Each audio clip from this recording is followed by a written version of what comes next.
வணக்கம். Group 2 group 4க்கு பொதுத்தமிழ் இலக்கணம் அப்படிங்கிறது ரொம்ப முக்கியம் அப்படின்னு நமக்கு தெரியும். லாஸ்ட் கிளாஸ்ல வந்து நிறைய உயிர் எழுத்துக்கள், அதாவது மெய் எழுத்துக்கள் அப்படிங்கறத பத்தி அடிப்படை என்ன அப்படிங்கறத நம்ம பார்த்திருந்தோம். இன்னைக்கு நம்ம பார்க்க போறது என்ன அப்படின்னு பாத்தீங்கன்னா, உயிர் எழுத்துக்கள், மெய் எழுத்துக்கள், அதுல முக்கியமான சில பாயிண்ட்ஸ் என்ன அப்படிங்கறத பார்க்கலாம். ஃபர்ஸ்ட் வந்து உயிர் எழுத்துக்கள். உயிர் எழுத்துக்கள் மொத்தம் அப்படின்னு பார்த்தோம்னா மொத்தம் 12 எழுத்துக்கள் வந்து உயிர் எழுத்துக்கள் இருக்கு அப்படின்னு நமக்கு தெரியும் இல்லையா? அ ஆ இ ஈ உ ஊ ஏ ஏ ஐ ஓ ஓ ஔ அப்படிங்கிற 12 எழுத்துக்களும் உயிர் எழுத்துக்கள் அப்படிங்கிறது நமக்கு தெரியும். இந்த எழுத்துக்கள் அனைத்தும் உருவாவதற்கு முதன்மை காரணம் என்னன்னு பாத்தீங்கன்னா காற்று.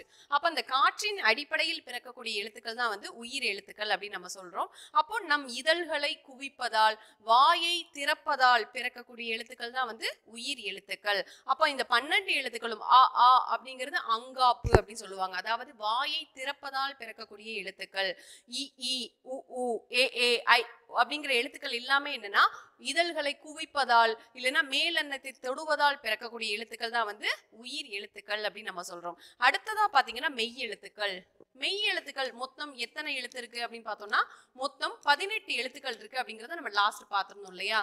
அந்த 3 மெய் எழுத்துக்கள் அப்படிங்கிறதுல மெய் அப்படின்னு பார்த்தோம்னா இதோட பொருள் என்னன்னா உடம்பு.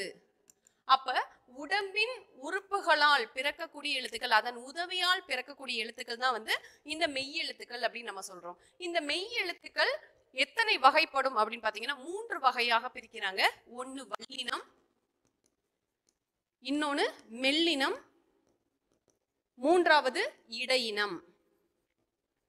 வல்லினம் அப்படிங்கிறது வன்மையாக ஒலிக்கக்கூடிய எழுத்துக்கள் வல்லினம் அப்படின்னு நம்ம சொல்றோம். மெல்லினம் அப்படிங்கிறது மென்மையாக ஒலிக்கக்கூடிய எழுத்துக்கள் மெல்லினம் சொல்றோம். இடையினம் அப்படிங்கிறது வன்மையாகவும் இல்லாமல் மென்மையாகவும் இல்லாமல் இரண்டுக்கும் இடைப்பட்டு ஒலிக்கக்கூடிய எழுத்துக்கள் இடையின எழுத்துக்கள் அப்படின்னு சொல்றோம். அப்ப எதெல்லாம் வல்லின எழுத்துக்களாக வரும் அப்படின்னு பாத்தீங்கன்னா கசட தபர அப்படின்னு நம்ம சின்ன வகுப்புல படிச்சிருப்போம் இல்லையா? அந்த எழுத்துக்கள் தான் இக்கு, இச்சு, இட்டு, இத்து, இப்பு, இரு. இந்த எழுத்துக்கள் தான் வந்து வல்லின எழுத்துக்கள், வன்மையாக ஒலிக்கக்கூடிய எழுத்துக்கள்னு சொல்றோம். மெல்லின எழுத்துக்கள் அப்படிங்கிறது ஞெஞன, நமன அப்படின்னு சொல்லுவாங்க. அப்போ இதெல்லாம் என்னது? இங்கு, இஞ்சு, இன்னு, இந்து, இம்மு, இன்னு. இதுதான் வந்து மென்மையாக ஒலிக்கக்கூடிய எழுத்துக்கள். மூணாவது இடையின எழுத்துக்கள்.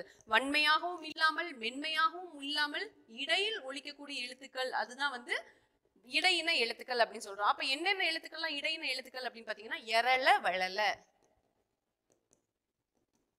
ஈ இர் இல் இவ் இல் இல். இந்த எழுத்துக்கள் தான் வந்து இடையின எழுத்துக்கள் அப்படின்னு நம்ம சொல்றோம். அப்போ வல்லின எழுத்துக்கள் வந்து எந்த இடத்தில் இருந்து பிறக்குது அப்படின்னு பாத்தீங்கன்னா வல்லின மார்பில் இருந்து பிறக்கக்கூடிய எழுத்துக்கள் வல்லின எழுத்துக்கள்.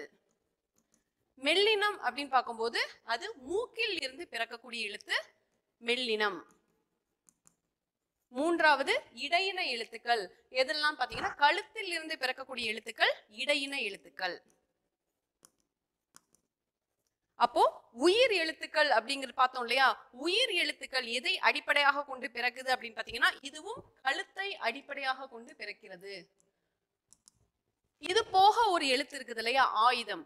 ஆயுதம் அப்படிங்கிறது ஒரு எழுத்து இருக்கு. அந்த எழுத்து தலையை அடிப்படையாக கொண்டு பிறக்கக்கூடிய எழுத்து ஆயுத எழுத்து. தேங்க்யூ.